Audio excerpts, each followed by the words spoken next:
Share trading पर होने वाले प्रॉफिट्स या लॉसेस पर इनकम टैक्स किस तरह से लगता है, ये एक बहुत ही बड़ी प्रॉब्लम है। ज़्यादातर लोग इसमें परेशान रहते हैं क्योंकि एक्चुअली में कॉन्सेप्ट थोड़ा सा टिपिकल है। तो इस वीडियो में आपको इन्हीं प्रॉब्लम्स का सॉल्यूशन मिलेगा कि इनकम टैक्स आपको किस तरह से देना है, ऑडिट करवाना है कि नहीं करवाना है।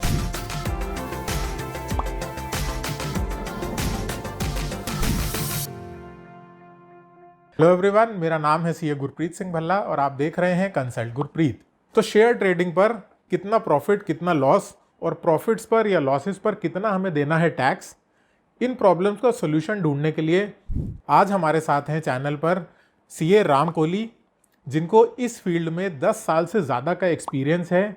तो इस वीडियो में हमारी कोशिश ये होगी कि ज़्यादा से ज़्यादा इन्फॉर्मेशन हम इनसे लें, प्लस ऐसी भाषा में लें कि एक लेमैन को भी ईजिली समझ में आ जाए। Hello Ram, welcome to the channel. I am really thankful कि आप हमारे चैनल पर आए और इतने प्रॉब्लमेटिक टॉपिक पर आपने बोलने के लिए अग्री किया। Thank you so much, it's my pleasure. मैं कोशिश करूंगा कि आपको और आपके व्यूवर्स को ज़्यादा से ज़्यादा जानकारी दे पाऊँ। आगे बढ़ने से पहले एक इम्पॉर्टेंट इन्फॉर्मेशन, इस वीडियो को ध्यान से ज़रूर देखिएगा बिकॉज राम इसमें एक ऐसी एक्सक्लूसिव टिप देने वाले हैं जो आपको जल्दी जल्दी कहीं भी सुनने को नहीं मिली होगी और उस टिप की मदद से आप काफ़ी सारा टैक्स बचा सकते हैं। तो राम, मेरा आपसे सबसे पहला सवाल, हमारे चैनल के साथ बहुत से ऐसे लोग जुड़े हुए हैं जो काफ़ी यंग इन्वेस्टर्स या नए इन्वेस्टर्स भी हो सकते हैं। तो मेरा सवाल आपसे ये है, सबसे पहले तो ये समझा दीजिए कि ये जो स्टॉक मार्केट्स है, हर जगह हम लोग स्टॉक मार्केट्स, शेयर बाज़ार ये सब सुनते हैं, इसका एक्चुअली मतलब क्या है स्टॉक मार्केट का?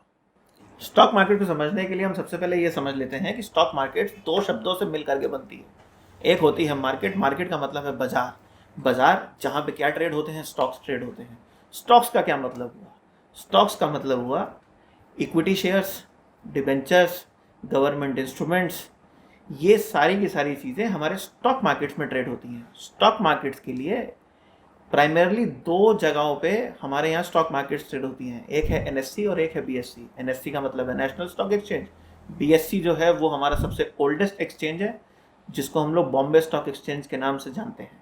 तो ये जो स्टॉक मार्केट्स हैं, हमें एक्चुअली इनकी ज़रूरत क्या है, इनकी नीड क्या है?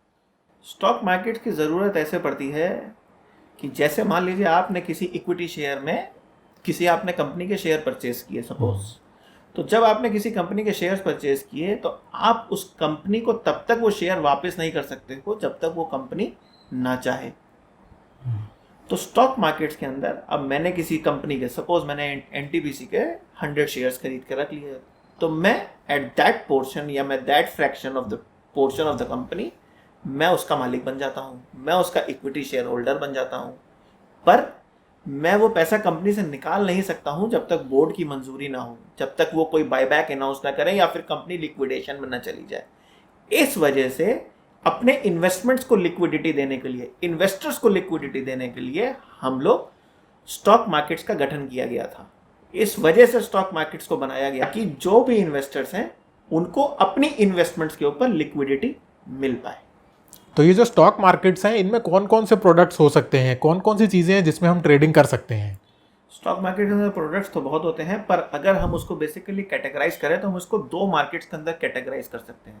एक होती है कैश मार्केट, जिसको हम स्पॉट मार्केट भी बोलते हैं, और एक होता है हमारा डेरिवेटिव्स मार्केट। अगर हम कैश मार्केट को ब्रीफ में समझना चाहें तो हम ये कह सकते हैं कि जिन सिक्योरिटीज़ को हम फिजिकली ट्रेड कर सकते हैं, जैसे कि शेयर्स, डिबेंचर्स एटसेट्रा, वो हम रेगुलरली स्पॉट मार्केट में ट्रेड करते हैं। डेरिवेटिव्स मार्केट जो होती है हम उसमें फ्यूचर्स और ऑप्शंस में ट्रेड करते हैं। तो आज की इस वीडियो में मुझे ऐसा लगता है कि कैश मार्केट्स को हम कवर करते हैं बिकॉज कैश मार्केट से ही ज़्यादातर लोग इम्पैक्टेड हैं। डेरिवेटिव्स को हम लोग फिर किसी अलग वीडियो में डिस्कस करेंगे।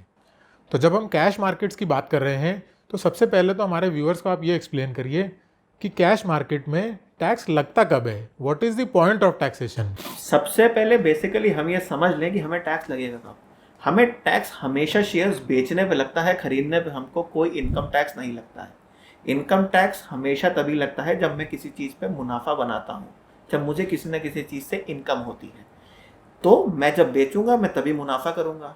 मैं इसको एक सिंपल से एग्जांपल से आपको समझा देता हूँ कि सपोज मैंने एनटीपीसी के 100 शेयर 100 रुपये के भाव पे 12/6/2020 को खरीदे थे और मैंने उसको 14/6/2021 में 120 रुपए के भाव पे बेच दिया।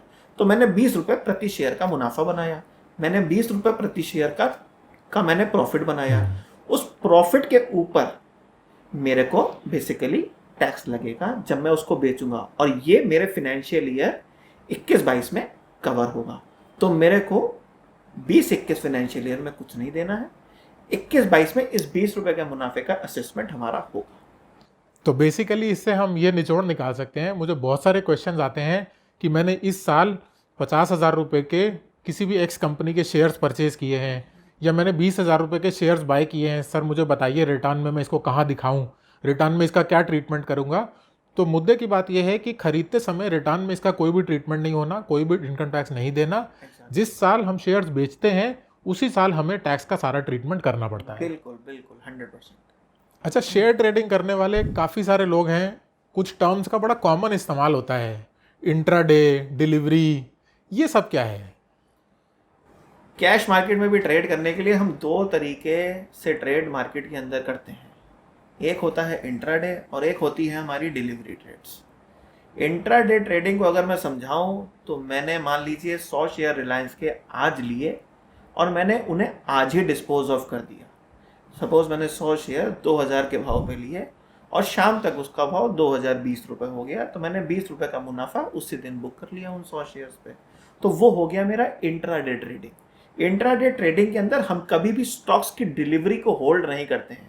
तो मतलब यह है कि इंट्राडे मतलब सेम डे खरीदा सेम डे बेच दिया, हम उन शेयर्स को अगले दिन पर कैरी फॉरवर्ड नहीं करके ले जाते। डिलीवरी ट्रेड्स को अगर हम समझना जाए तो डिलीवरी ट्रेड्स का मतलब बड़ा सिंपल है।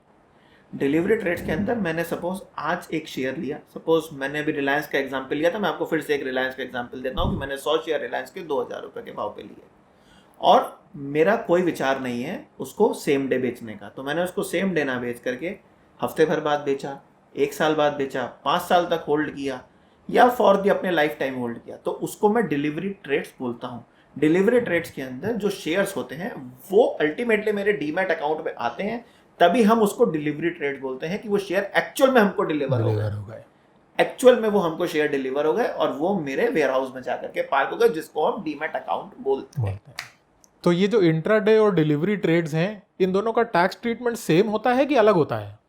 देखिए, इन दोनों का टैक्स ट्रीटमेंट बेसिकली अलग अलग ही होता है, क्योंकि दोनों का नेचर ही अलग है। एक के अंदर हम डिलीवरी लेकर के जा रहे हैं और एक के अंदर हम डिलीवरी नहीं लेकर के जा रहे हैं।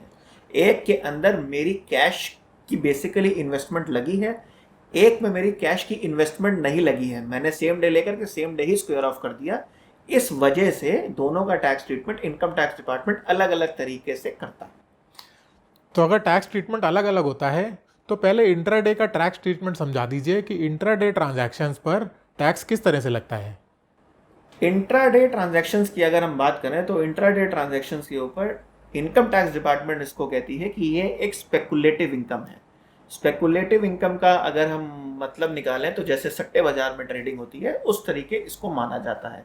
इसके ऊपर maximum tax rate income tax department हमसे चार्ज करता है अगर इसमें आपको प्रॉफिट होता है तो 30% प्लस एप्लीकेबल सेसेस आपको इसके ऊपर देना है।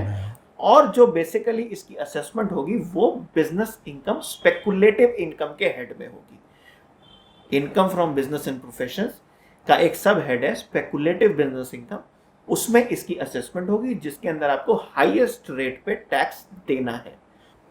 तो मतलब जो इंट्राडे प्रॉफिट्स होते हैं उनको स्पेकुलेटिव बिजनेस इनकम की तरह ट्रीट किया जाता है और अपने इनकम टैक्स रिटर्न में उसको बिजनेस प्रोफेशन की इनकम में दिखाया जाता है। लेकिन इसमें एक छोटी सी क्वेरी और है, काफ़ी सारे लोगों को मैं रिटर्न्स देखता हूं तो उसमें इंट्राडे ट्रेडिंग के प्रॉफिट जो हैं कई बार कैपिटल गेन्स में दिखाए होते हैं। ऐसा करना सही है कि गलत है? ये बिल्कुल गलत है, इसको नहीं करना चाहिए। हमें इसका असेसमेंट स्पेकुलेटिव इनकम में ही करना है। बिल्कुल, तो ये बात क्लियर है कि इसको कैपिटल गेन्स में हम नहीं दिखा सकते हैं। नहीं दिखा सकते हैं। अगर हमें इंट्राडे ट्रेडिंग में लॉस होता है या ये जो हम स्पेकुलेटिव बिजनेस की बात कर रहे हैं, अगर हमें स्पेकुलेटिव बिजनेस में लॉस होता है तो उस केस में क्या ट्रीटमेंट होगा? स्पेकुलेटिव बिजनेस का लॉस सिर्फ और सिर्फ किसी न किसी स्पेकुलेटिव इनकम से ही सेट ऑफ किया जा सकता है। इनकम टैक्स इस मुद्दे पे बिल्कुल क्लियर है। सेक्शन 73A इस मुद्दे पर बिल्कुल क्लियर है कि आपको अगर स्पेकुलेटिव लॉस हुआ है तो आप किसी ना किसी दूसरी स्पेकुलेटिव इनकम से उसको सेट ऑफ कर सकते हैं, उसको आप सेट ऑफ कर सकते हैं। और अगर मुझे कोई और स्पेकुलेटिव इनकम नहीं है तो उस केस में क्या करेंगे? अगर कोई आपको स्पेकुलेटिव इनकम नहीं है तो ये लॉस 4 साल तक कैरी फॉरवर्ड हो जाएगा। सपोज मान लेते हैं कि आपने फाइनेंशियल ईयर 2020-21 में 1 लाख रुपए का स्पेकुलेटिव लॉस किया। तो अगर आपने इसका 1 लाख रुपए का स्पेकुलेटिव लॉस किया तो ये लॉस आप 2025-26 तक सेट ऑफ या कैरी फॉरवर्ड कर सकते हैं। सपोज मान लीजिए कि आपने 22-23 में 1.5 लाख रुपए का मुनाफा किया। अगर आपने 22-23 फाइनेंशियल ईयर 22-23 में अगर आपने 1.5 लाख रुपए का मुनाफा किया तो ये जो आपका लॉस 1 लाख रुपए का 20-21 में हुआ था इसको हम सेट ऑफ कर लेंगे और आपको उस साल में सिर्फ 50,000 के ऊपर टैक्स देना पड़ेगा। तो अब जहां तक मैं समझ पा रहा हूं कि हम लोगों ने इंट्रा डे पे सारा टैक्सेशन का एस्पेक्ट कवर कर लिया है। तो अब आ जाते हैं डिलीवरी ट्रेड्स पर। तो दूसरा जो ऑप्शन बचता है वो है डिलीवरी ट्रेड्स। तो डिलीवरी ट्रेड्स पर किस तरह से टैक्स लगता है? डिलीवरी ट्रेड्स में हम लोग बेसिकली स्टॉक्स की डिलीवरी लेकर के रख लेते हैं, जिसमें क्या होता है कि हमारी अपनी कैपिटल इन्वेस्टमेंट लग जाती है। कैपिटल इन्वेस्टमेंट का मतलब होता है कि जो हमको पूंजीगत लाभ हुआ है, मेरी पूंजी के ऊपर जो मुझे लाभ हुआ है या मैंने अपनी पूंजी उन शेयर्स में निवेश करी थी जिस पे मुझे लाभ होगा, इस वजह से इसका ट्रीटमेंट कैपिटल गेन हेड में इनकम टैक्स में किया जाता है। डिलीवरी ट्रेड्स भी हमारे यहाँ 2 तरीके से इनकम टैक्स का असेसमेंट होता है। इसको 2 भागों में बांटा गया है, एक है शॉर्ट टर्म कैपिटल गेन और एक है लॉन्ग टर्म कैपिटल गेन। तो ये जो शॉर्ट टर्म प्रॉफिट्स हैं या शॉर्ट टर्म कैपिटल गेन आपने बोला, तो शॉर्ट टर्म क्या होता है? Okay, short term capital gains को अगर हम समझें तो जिस शेयर की डिलीवरी मैंने 1 साल से कम रखी है उसको हम शॉर्ट टर्म कैपिटल गेन के हेड में उसका ट्रीटमेंट करते हैं। या यूं समझ लें कि कोई शेयर अगर मैंने आज लिया और मैं अगर उसको 1 साल के अंदर अंदर बेच देता हूं तो वो शॉर्ट टर्म की कैटेगरी में आ जाएगा। एग्जैक्टली मैं इसको बेसिकली एक छोटे से एग्जांपल से आपको समझा भी देता हूं कि सपोज मैंने एनटीपीसी के शेयर 10/6/2021 को 100 रुपए के भाव पे खरीदे, तो मेरा टोटल इन्वेस्टमेंट 10,000 रुपीज उसमें लग गए। फिर 5 दिन बाद या 7 दिन बाद सपोज 17 तारीख को 17 जून 2021 को उसका भाव 110 रुपये हो गया, तो मुझे 10 रुपये का मुनाफा दिखाई पड़ा। तो मैंने उन शेयर्स को रिकॉग्नाइज्ड स्टॉक एक्सचेंज में बेच दिए। तो मैंने जो उसके ऊपर 10 रुपये का मुनाफा किया वो हमारा शॉर्ट टर्म कैपिटल गेन में उसका असेसमेंट होगा। इनकम टैक्स उसको शॉर्ट टर्म समझती है क्योंकि हमने 7 दिन के अंदर ही वो शेयर बेच दिए हैं। तो वैसे ही अगर मैं इसको 1 साल के अंदर अंदर भी बेचता हूँ तो भी उसको शॉर्ट टर्म कैपिटल गेन ही कहा जाएगा। एग्जैक्टली। और ये लॉन्ग टर्म कैपिटल गेन क्या होता है? अगर हम लॉन्ग टर्म को समझना चाहें तो लॉन्ग टर्म कैपिटल गेन जो होता है जब हम किसी शेयर की डिलीवरी 1 साल से ज़्यादा रखते हैं और हम जब उसे बेचते हैं उसके ऊपर STT पे करते हैं और उसको रिकॉग्नाइज्ड स्टॉक एक्सचेंज के थ्रू ट्रेड करते हैं, तो उसको लॉन्ग टर्म कैपिटल गेन की कैटेगरी में असेसमेंट करते हैं। फॉर एग्जाम्पल, मैंने यही एनटीपीसी के शेयर 2003 में खरीदे होते, सपोज उसका भाव उस समय 50 रुपये होता और मैं बेसिकली उसको आज 2021 में बेच रहा हूँ। सपोज आज की डेट में उसका भाव 120 रुपये है, तो वो लॉन्ग टर्म कैपिटल गेन होगा क्योंकि मैंने उसकी 1 साल से ज़्यादा होल्ड किया है और मैंने उसको रिकॉग्नाइज्ड स्टॉक एक्सचेंज पे बेचा है, प्लस मैंने उसके ऊपर STT भी दी है। STT का मतलब है सिक्योरिटीज ट्रांजैक्शन टैक्स, जो कि बेसिकली हमसे एक्सचेंज उसी समय वसूल लेता है हम जिस समय स्टॉक मार्केट में ट्रेड करते हैं। तो बेसिकली लॉन्ग टर्म में क्वालिफाई करने के लिए यहाँ पर 3 कंडीशंस मैं समझ पा रहा हूँ। एक तो 1 साल से ज़्यादा मुझे होल्ड करना है, दूसरा STT पेड होना चाहिए और तीसरा रिकॉग्नाइज्ड स्टॉक एक्सचेंज पर ही मुझे वो ट्रांजैक्शन करना है। बिल्कुल। तो अब ये लॉन्ग टर्म के लिए शेयर्स हमने होल्ड किए हों या शॉर्ट टर्म के लिए होल्ड किए हों, अब ये समझाइए कि इन पर जो प्रॉफिट या लॉस कैलकुलेट करना होता है उसका क्या मैकेनिज्म है? जब भी मैं किसी रिकॉग्नाइज्ड स्टॉक एक्सचेंज के थ्रू ट्रेड करता हूँ और मैं किसी न किसी शेयर्स की डिलीवरी छोड़ता हूँ, मतलब मैं उन शेयर्स को जब बेच देता हूँ, तो जो प्रॉफिट का कैलकुलेशन होता है in basically head of capital gains, वो चाहे लॉन्ग टर्म हो और चाहे शॉर्ट टर्म हो, वो होता एक ही तरीके से, सेम रहता है। वो सेम ही रहता है और वो एक ही तरीके से होता है। शॉर्ट टर्म या लॉन्ग टर्म पे प्रॉफिट्स किस तरीके से कैलकुलेट होता है ये मैं आपको एक एग्जाम्पल से समझा देता हूँ। सपोज मैंने कोई शेयर बेचे 1 लाख रुपए के, उसको बेचने में मैंने कुछ ना कुछ एक्सपेंसेस किए होंगे, ब्रोकरेज दी होगी, एसटीटी दी होगी, सेबी की फीस दी होगी, टर्नओवर फीस दी होगी। सपोज ये सब मिला करके 500 रुपए के एक्सपेंसेस हुए। ठीक है। तो मेरा जो नेट रेवेन्यू हुआ वो हुआ जा करके 99,500 रुपए। तो ये हो गई मेरी सेल्स कंसिडरेशन कि मैंने इतना रुपया नेट में प्राप्त किया। ठीक है। ठीक है। उसके बाद कॉस्ट ऑफ एक्विजिशन निकालते हैं कि हमने इन शेयर्स को किस रेट पे एक्वायर किया था। सपोज कि मैंने उन शेयर्स को 50,000 रुपए में एक्वायर किया था। ठीक है। उस समय भी बेसिकली मैंने कुछ ना कुछ इंसिडेंटल एक्सपेंसेस दिए होंगे, ब्रोकरेज दी होगी, सेबी फीस दी होगी, टर्नओवर दी होगी। सपोज मैंने उस समय उसमें 200 रुपए दिए थे, तो मेरी जो कॉस्ट ऑफ एक्विजिशन हुई वो हुई 50,000 प्लस 200 रुपए, 50,200 रुपए। तो मुझे नेट प्रॉफिट जो हुआ वो हुआ मुझे 49,300 रुपए का इसके अंदर। तो जब मैं कैपिटल गेन हेड में इसका ट्रीटमेंट करूंगा तो मैं 49,300 रुपए का प्रॉफिट दिखाऊंगा और मैं 49,300 के ऊपर टैक्स पे कर दूंगा। इसमें एक बात और आपको याद रखनी है, एक बात जो आपको याद रखनी है कि जो आप STT at the time of sale देंगे वो आप सेल्स कंसिडरेशन में से माइनस नहीं करेंगे। बिल्कुल। तो ये इंपॉर्टेंट बहुत आपने बात बताई, जो मैं अक्सर जगह पर देखता हूँ कि लोग गलती करते हैं। जब भी अपना प्रॉफिट या लॉस कैलकुलेट कर रहे होते हैं तो काफ़ी लोग मैं देखता हूँ कि अपने ये इंसिडेंटल एक्सपेंसेस को कंसिडर नहीं करते हैं। अगर 1 लाख रुपए के कोई शेयर्स वो बेच रहे हैं और 50,000 के खरीदे थे तो वो 1 लाख माइनस 50,000 का ही ट्रीटमेंट करते हैं। जी बिल्कुल। तो ये एक बहुत अच्छा एडिशनल पॉइंट है जो सबके लिए मुझे लगता है हेल्पफुल होगा कि इंसिडेंटल एक्सपेंसेस को भी कंसिडर करना चाहिए, क्योंकि हमारी कॉस्ट ऑफ एक्विजिशन बढ़ रही है और जो हमारा जो नेट रेवेन्यू है, जो हमारा नेट सेल प्राइस है, उसकी वैल्यू घट रही है, जिससे हम थोड़ा सा अपना टैक्स भी बचा पा रहे हैं। बिल्कुल। ठीक है। तो अब हमने प्रॉफिट और लॉस तो कैलकुलेट कर लिया। तो अगर हम शॉर्ट टर्म शेयर्स की बात कर रहे हैं या शॉर्ट टर्म कैपिटल गेन की बात कर रहे हैं तो उस पर इनकम टैक्स का रेट कितना अप्लाई होता है?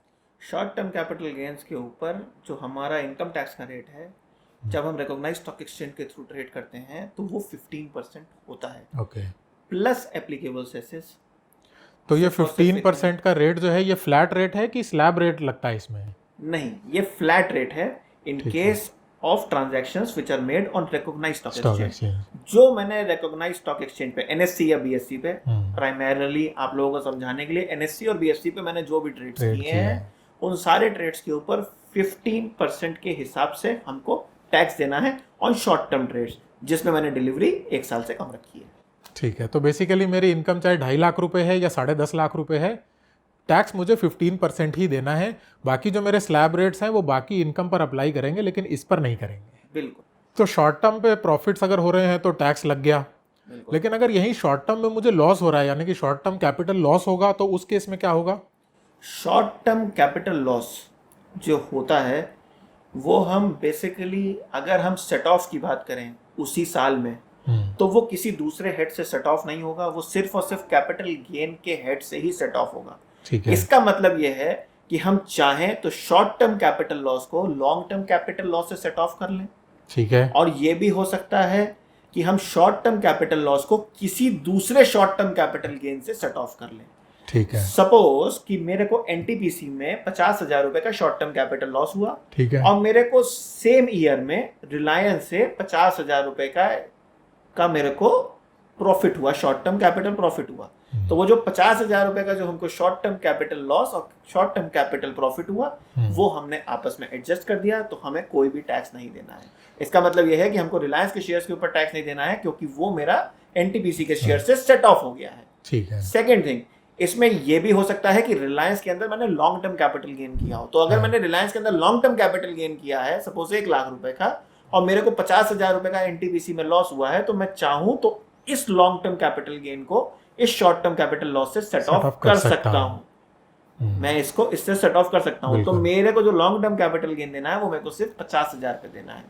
ठीक है। बस। तो इसको अगर मैं थोड़ा सा ऐसे सिंप्लीफाई करूं तो जो शॉर्ट टर्म कैपिटल लॉस है वो शॉर्ट टर्म कैपिटल गेन से भी सेट ऑफ हो सकता है और वो लॉन्ग टर्म कैपिटल गेन से भी सेट ऑफ हो सकता है। दोनों ही ऑप्शन हमें इसमें अवेलेबल हैं। इसमें थोड़ा सा एक एग्जांपल को ट्विस्ट करता हूं क्योंकि ये क्वेश्चन मेरे दिमाग में आया आपकी बात सुन के कि कैपिटल गेन की जब हम बात कर रहे हैं तो हो सकता है मुझे एनटीपीसी में जैसे आपने बोला कि 50,000 का लॉस हुआ है, लेकिन हो सकता है मैंने एक प्रॉपर्टी बेची हो, मेरा एक रेजिडेंशियल हाउस था, मैंने अपना घर बेचा जिस पर मुझे 5 लाख की इनकम हुई और वो लॉन्ग टर्म इनकम थी, तो क्या वो भी इससे सेट ऑफ हो सकती है? बिल्कुल हो सकती है। तो इस बात में कोई डिफरेंस नहीं है, कैपिटल गेन होना चाहिए, कोई भी लॉन्ग टर्म है चाहे शॉर्ट टर्म है, भले ही वो प्रॉपर्टी बेचकर हो रहा है, भले ही वो शेयर्स बेचकर हो रहा है, गेन है तो हम उसको सेट ऑफ कर सकते हैं। बिल्कुल कर सकते हैं। तो ये तो हुई सेट ऑफ की बात, लेकिन जरूरी नहीं है कि मेरे पास हर बारी कोई ऐसी इनकम हो जिससे मैं अपने शॉर्ट टर्म कैपिटल लॉस को सेट ऑफ कर पाऊं। तो अगर मैं सेट ऑफ नहीं कर पाता हूं तो क्या कैरी फॉरवर्ड का ऑप्शन इसमें भी मिलेगा? जी हाँ, मिलेगा। कैरी फॉरवर्ड आप इसको कर सकते हैं 8 साल तक। इनफैक्ट स्पेकुलेटिव इनकम में तो हमने 4 साल तक करते थे। हाँ, 4 साल तक हम सिर्फ इसको कैरी फॉरवर्ड कर सकते थे, पर शॉर्ट टर्म कैपिटल गेन के केस में हम इसको 8 साल तक कैरी फॉरवर्ड कर सकते हैं। एक बात इसमें और ध्यान रखनी है कि जब मैंने कैरी फॉरवर्ड कर लिया है एक बार, तब अगले सालों में अगर मुझे शॉर्ट टर्म कैपिटल प्रॉफिट होगा तो ही मैं इसको एडजस्ट कर सकता हूं इस कैपिटल लॉस को। लॉन्ग टर्म कैपिटल गेन से अगली बारी ये सेट ऑफ नहीं होगा। ओके, मतलब कैरी फॉरवर्ड करने के बाद लॉन्ग टर्म से सेट ऑफ नहीं होगा, सेट ऑफ लॉन्ग टर्म से सिर्फ पहले ही साल में हो सकता है जिस साल में वो लॉस हुआ है। बिल्कुल। अगली बार से मतलब कैरी फॉरवर्ड होने के बाद शॉर्ट टर्म कैपिटल लॉस सिर्फ शॉर्ट टर्म कैपिटल गेन से ही सेट ऑफ होगा। एग्जैक्टली। ठीक है, ये तो हो गया शॉर्ट टर्म कैपिटल गेन्स का ट्रीटमेंट। और अगर यहीं पर लॉन्ग टर्म में हमें कोई गेन या लॉस होता है, या लॉन्ग टर्म में जो कैलकुलेशन है, कैलकुलेशन तो आपने बता दी कि शॉर्ट टर्म में और लॉन्ग टर्म में सेम तरीके से होती है, लेकिन प्रॉफिट पर जो टैक्स लगेगा क्या वो भी सिमिलर है कि या उसमें कुछ डिफरेंसेस होते हैं? लॉन्ग टर्म कैपिटल गेन के केस में मैं आपको बता दूं कि जो सरकार ने हमारा टैक्स रेट निर्धारित किया है वो 10% का किया है। इसमें 10% का capital gain, long term capital gain tax लगता जरूर है, पर ये 1 लाख रुपए तक अगर एक साल में आपको लॉन्ग टर्म कैपिटल गेन हुआ है तो उसके ऊपर आपको कोई टैक्स नहीं देना पड़ेगा। इसका मतलब ये है, मैं आपको एक एग्जांपल से समझा देता हूँ कि सपोज मेरे को 2 लाख रुपए का कैपिटल गेन हुआ जो कि लॉन्ग टर्म था। ठीक है, उसके अंदर जो मुझे टैक्स देना है एट द रेट ऑफ 10%, वो मेरे को सिर्फ और सिर्फ 1 लाख पे देना है, ना कि पूरे 2 लाख पे। अब आपको बेसिकली इनकम टैक्स ने 1 लाख रुपए की एक्सक्लूसिव एग्जेम्पशन दे रखी है, एक्सक्लूसिव छूट दे रखी है कि हमको 1 लाख रुपए तक अगर एक साल में long term capital gain on sale of shares हुआ है तो उस पर टैक्स नहीं देना है। उस पर टैक्स नहीं देना उसके ऊपर वाला जितना टैक्स का, उसके ऊपर वाला जो भी पोर्शन प्रॉफिट का पोर्शन होगा उस पर टैक्स देना ही देना है। तो ये 10% का रेट भी फ्लैट रेट है जैसे शॉर्ट टर्म कैपिटल गेन्स में था? जी बिल्कुल, 10% का रेट भी फ्लैट रेट है। अगर मैं रिकॉग्नाइज, सेम कंडीशंस इस पे भी अप्लाई होती हैं कि मैं अगर रिकॉग्नाइज स्टॉक एक्सचेंज के थ्रू ट्रेड करता हूं और उसके ऊपर एसटीटी दे देता हूं और मैंने होल्डिंग 1 साल से ज्यादा रखी होनी चाहिए, तो मेरे को 10% का फ्लैट रेट का टैक्स देना है। लॉन्ग टर्म कैपिटल गेन के केस में मैं इसके अंदर एक पॉइंट और कवर करना चाहता हूं। आपको थोड़ा हिस्ट्री में ले चलता हूं तो आपको यह बताना चाहूंगा कि फाइनेंशियल ईयर 2018-19 तक, जिसको हम लोग असेसमेंट ईयर 2019-20 बोलते हैं, तब तक long term capital gain on sale of shares exempt था, उसके ऊपर कोई टैक्स नहीं लगता था। परंतु फाइनेंस मिनिस्टर की मेहरबानी से हमारे देश में फाइनेंशियल ईयर 2019-20 मतलब कि असेसमेंट ईयर 2021 से हमारे यहाँ टैक्स लगा दिया गया। इससे क्या हुआ, लॉन्ग टर्म इन्वेस्टर्स के ऊपर एकदम से उनको बर्डन नजर आने लगा, पर फाइनेंस मिनिस्टर ने इसको मद्देनजर रखते हुए इसमें ग्रैंड फादरिंग का कंसेप्ट लगा दिया है। हाँ, ये ग्रैंड फादरिंग जो है ये बड़ा ही पॉपुलर आजकल हुआ हुआ है और काफ़ी लोग, मैं देखता हूँ कि मुझे भी क्वेरीज करते हैं कि ये ग्रैंड फादरिंग कॉन्सेप्ट क्या है, ग्रैंड फादरिंग से हमें क्या बेनिफिट मिल सकता है, या ये कॉन्सेप्ट एक्चुअली में आया क्यों। तो ग्रैंड फादरिंग के बारे में कुछ बताइए। ग्रैंड फादरिंग को समझने के लिए हम बेसिकली हिस्ट्री में चले जाते हैं। हिस्ट्री में जाने के लिए हम आपसे बस सिर्फ इतना कहना चाहेंगे कि लोग जब भी शेयर बाजार में पैसा लगाते हैं तो कुछ लोग ऐसे होते हैं जो कि लॉन्ग टर्म के लिए पैसा लगाते हैं। बिल्कुल, क्योंकि लॉन्ग टर्म के अंदर इक्विटी मार्केट्स हमेशा फायदेमंद होती हैं और ये प्रूवन फैक्ट है। बिल्कुल, इस वजह से जो भी मान लीजिए इन्वेस्टर है 20 साल 25 साल 10 साल 15 साल पुराना, हो सकता है कि उसने स्टॉक मार्केट में पैसा लगाया हो और बेसिकली उसने तो ये सोच के पैसा लगाया था कि लॉन्ग टर्म कैपिटल गेन के ऊपर मुझे टैक्स नहीं देना है। बिल्कुल, पर all of a sudden budget के अंदर अनाउंसमेंट हो जाती है कि कि टैक्स हमको लगेगा। 10% टैक्स देना है। बिल्कुल। तो वो जो लॉन्ग टर्म बेसिकली इन्वेस्टर होगा वो क्या करेगा, वो अपना टैक्स बचाने के लिए जो उसने अभी तक किया है तो वो शेयर्स को डंप कर देता है मार्केट के अंदर। इससे बचने के लिए और लॉन्ग टर्म बेसिकली इन्वेस्टर्स को बेनिफिट देने के लिए सरकार ने ग्रैंडफादरिंग का कंसेप्ट लागू किया। ठीक है। ग्रैंडफादरिंग कंसेप्ट में सरकार ने क्या किया, उसने एक स्पेसिफिक डेट फिक्स कर दी। स्पेसिफिक डेट कौन सी थी भैया? स्पेसिफिक डेट थी 1 फरवरी 2018। ठीक है। जिसमें सरकार ने बोला कि वो जो फेयर मार्केट वैल्यू होगी 1 फरवरी 2018 की। 1 फरवरी 2018 की, ठीक है। जो वो वैल्यू होगी या फिर जो आपकी कॉस्ट ऑफ एक्विजिशन थी, जो हमने प्रीवियस एग्जांपल में समझा। ठीक है। कि हमने जिस रेट पे शेयर्स को एक्वायर किया था उसमें से जो ज्यादा होगी वही मान ली जाएगी कॉस्ट ऑफ एक्विजिशन। ओके। इसको मैं समझा देता हूं एक एग्जाम्पल के तौर पे। सपोज मान लीजिए कि मैंने HDFC के शेयर 2003 में लिए थे 200 रुपए के भाव पे। ठीक है। सपोज मैंने एक ही शेयर लिया था। हाँ। और आज की डेट में उसका भाव हो गया 2500 रुपए। ठीक है। पर जो बेसिकली उसका भाव 1 फरवरी 2018 को था वो था सपोज 2200 रुपए। राइट। तो अगर मैं पुराने कंसेप्ट के हिसाब से चलूं तो मुझे लॉन्ग टर्म के ऊपर क्या करना पड़ेगा, मेरे को 2500 माइनस 200 के हिसाब से टैक्स देना पड़ेगा। तो मेरे को 2300 रुपए के ऊपर टैक्स देना पड़ेगा। बिल्कुल। पर सरकार ने कहा नहीं, आपके ऊपर हम ग्रैंडफादरिंग किए दे रहे हैं। जो आपकी फेयर वैल्यू है एज ऑन 1 फरवरी 2018 उस दिन का हम रेट नोट कर लेते हैं। ठीक उस है। दिन का रेट था 2200 रुपए। राइट। और मैंने आज बेचा उसको 2500 रुपए में। तो मेरी जो कॉस्ट ऑफ एक्विजिशन है वो 200 रुपए ना मान करके उसको 2200 रुपए मान लिया जाएगा। तो मेरे को टैक्स देना है 10% के हिसाब से, वो मेरे को 300 रुपए पर शेयर के हिसाब से देना है, ना कि 2200 रुपए और ना कि 2200 रुपए के हिसाब से। ठीक है। इस बेसिक एग्जाम्पल को हम रिवर्स भी कर सकते हैं। हो सकता है कि मैंने HDFC के शेयर 2400 के भाव पे खरीदे हो 1 जनवरी 2018 को। ठीक है ना।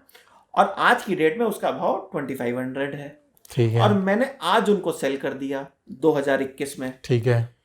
तो मेरी कॉस्ट ऑफ एक्विजिशन इस केस में क्या होगी, वो जो होगी वो 2400 होगी, क्योंकि मैंने जिन रेटों पे शेयर को एक्वायर किया था वो ज्यादा थे, और जो फेयर मार्केट वैल्यू थी 1 फरवरी 2018 को वो थी 2200 रुपए, तो वो कम थी।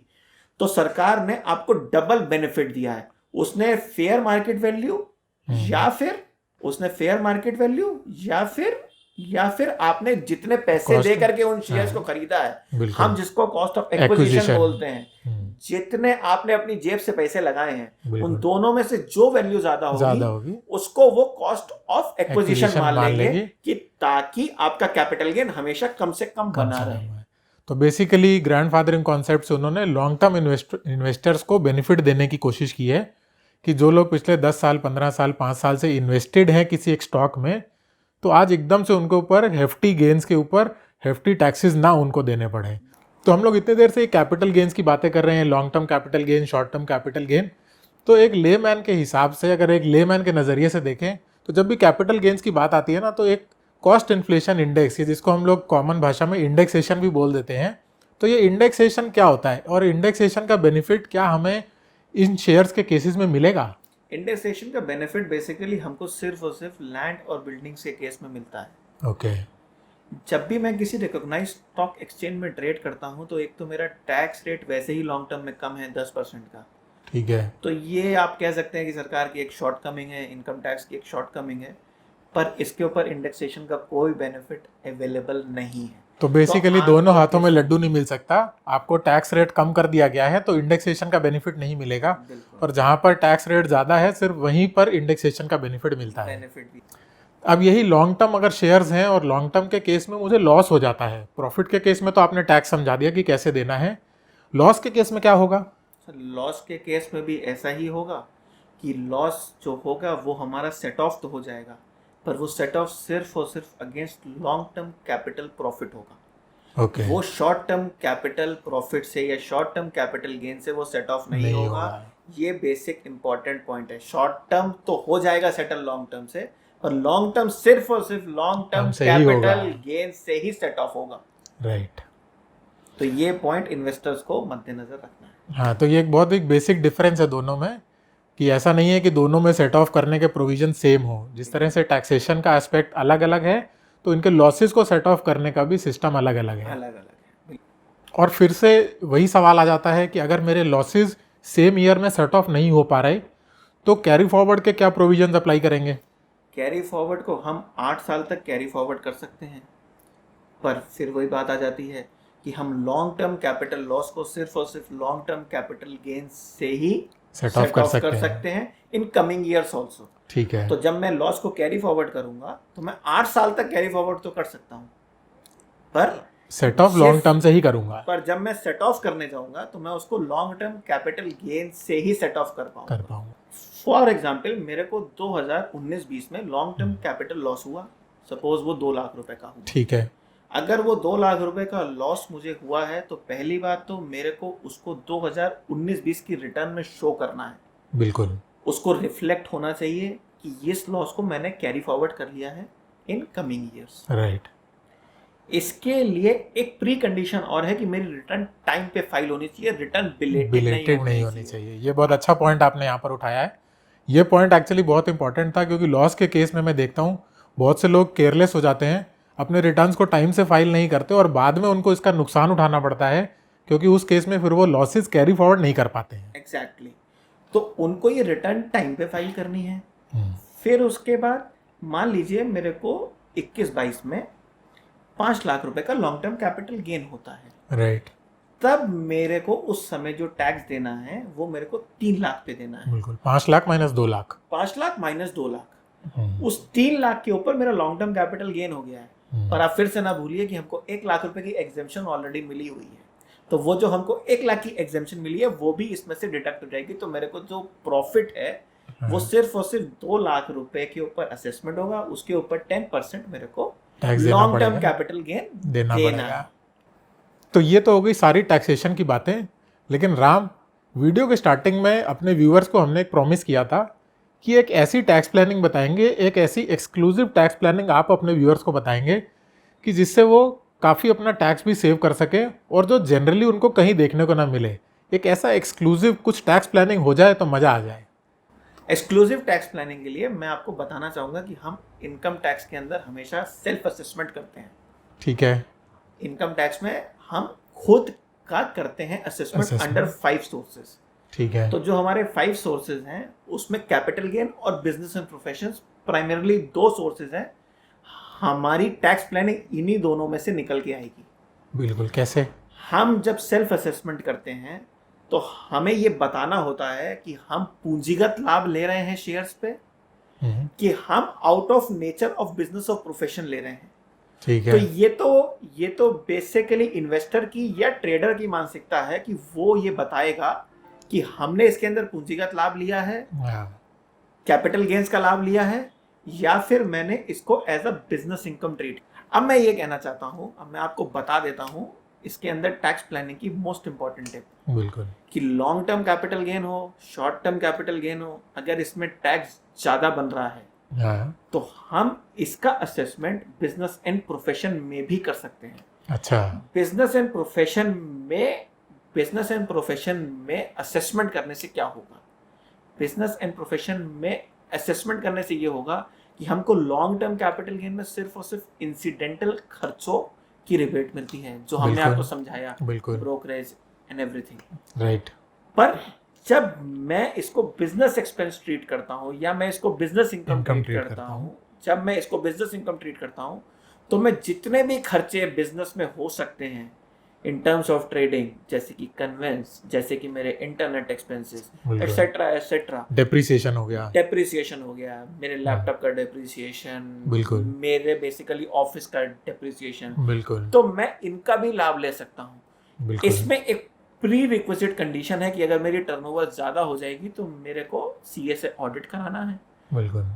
पर अगर मेरी टैक्स प्लानिंग हो रही है और मेरा टैक्स बच रहा है तो मेरे को बिजनेस इनकम में भी असेसमेंट कराने में कहीं कोई दिक्कत नहीं है। मैं अपने लॉन्ग टर्म शेयर्स को इन्वेस्टमेंट्स ना शो करके मैं उनको स्टॉक इन ट्रेड शो कर सकता हूँ और मैं उसका trading and profit and loss account बना करके उसी हिसाब से अपना प्रॉफिट शो कर सकता हूँ। बिल्कुल। इसमें सिर्फ और सिर्फ एक पॉइंट है कि मेरे को जो टैक्स लगेगा, जैसे कि बिजनेस एंड प्रोफेशन के केस में लगता है, वो जो मुझे लगेगा वो मुझे स्लैब रेट के हिसाब से लगेगा। ओके।